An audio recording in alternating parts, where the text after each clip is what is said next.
Welcome students. आज का हमारा क्वेश्चन की तरफ बढ़ते हैं हम। ये क्वेश्चन हमारा ऑर्डिनरी डिफरेंशियल इक्वेशन का दिया हुआ है। Let y x be the solution of, एक डिफरेंशियल इक्वेशन दी गई है, ठीक है। और क्या पूछा गया है कि और क्या कहा गया है, let y x be the solution of, एक वाई एक्स इसका सॉल्यूशन है जो कि इस इनिशियल बाउंड्री कंडीशन को सेटिस्फाई करता है।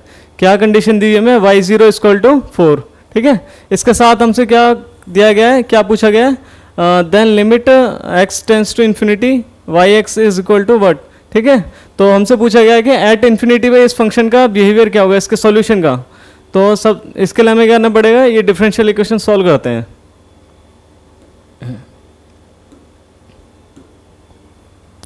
तो आप पहले रिकॉग्नाइज करो ये जो डिफरेंशियल इक्वेशन किस तरह की दी गई है। अगर आप देख पा रहे हो तो ये आपको कहीं ना कहीं लीनियर नज़र आ रही होगी, ठीक है। लीनियर इक्वेशन क्या होती थी हमारी, इसकी जनरल फॉर्म कुछ इस तरह की होती थी, y dash plus p y equal to q, ठीक है। जहाँ पर पी और क्यू क्या होते थे हमारे, या तो कांस्टेंट होते थे या फिर कोई फंक्शन होते थे डिपेंडेंट वेरिएबल एक्स के, ठीक है। तो इसका जो सॉल्यूशन आता था इसमें हम सबसे पहले इंटीग्रेटिंग फैक्टर निकालते थे। इंटीग्रेटिंग फैक्टर क्या होता था, e raise to power p d x.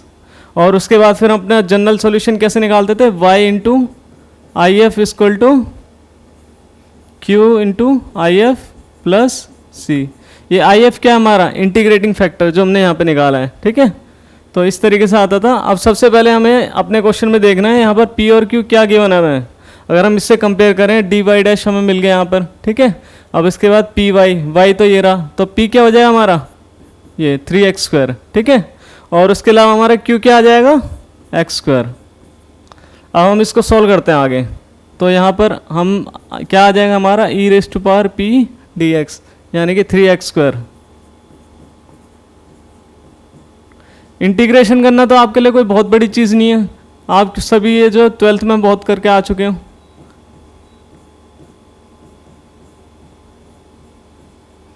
ठीक है। ये तो यहाँ से हमें हमारा आई एफ क्या मिल गया, ई रेज़ टू पावर x³। उसके बाद फर्दर हमें क्या करना है, अब यहाँ पर हमारा q क्या दिया हुआ है, x², ठीक है। हम इसे आगे लिख लेते हैं, y into I F equal to integration of q into I F plus C. और हमारा आई एफ क्या आ चुका है, यहाँ पर हमारा आई एफ आ चुका है ई रेज़ टू पावर x³, और हमारा q क्या है, x²।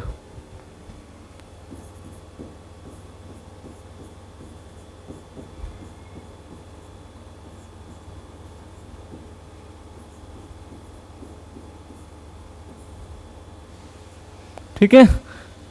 तो इसको आप इजीली इंटीग्रेट कर सकते हो। इंटीग्रेशन के लिए हमें कुछ सब्स्टिट्यूशन करनी पड़ेगी जिससे हम इसे इजीली कर पाएँ।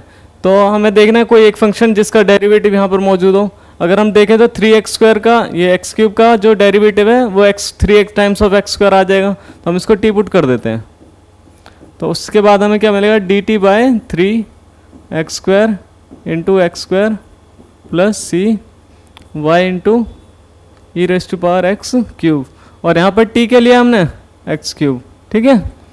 इसको सॉल्व कर लेते हैं, ये आ जाएगा 1/3 E raise to power t plus C, ठीक है। अब इसके बाद हम फर्दर जो हमने t माना तो उसकी वैल्यू पुट कर देते हैं। तो ये क्या मिलेगा हमें,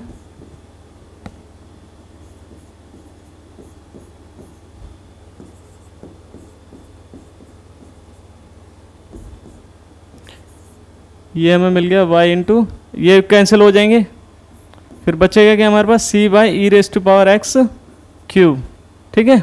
हमसे क्या पूछा गया, लिमिट बिहेवियर एट इन्फिनिटी।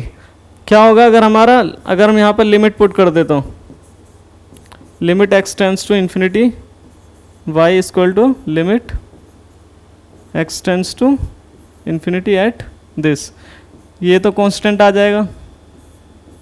अब ई रेज़ टू पावर x³ के साथ क्या होगा, ठीक है।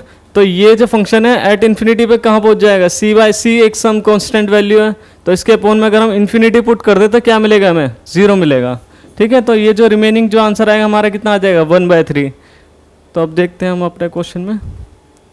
हमसे पूछा गया था सिर्फ एट इन्फिनिटी ऑफ बिहेवियर, तो हमें क्या मिली वैल्यू 1/3। और इसके अलावा एक चीज़ हमें क्या दी गई थी यहाँ पर y0 = 4, बट हमें तो इसको पुट करने की ज़रूरत भी नहीं पड़ी। कई बार क्वेश्चनों में ऐसी चीज़ें दी होती हैं जो अननेसेसरी होती हैं, ठीक है। So thanks for watching and like, comment, subscribe.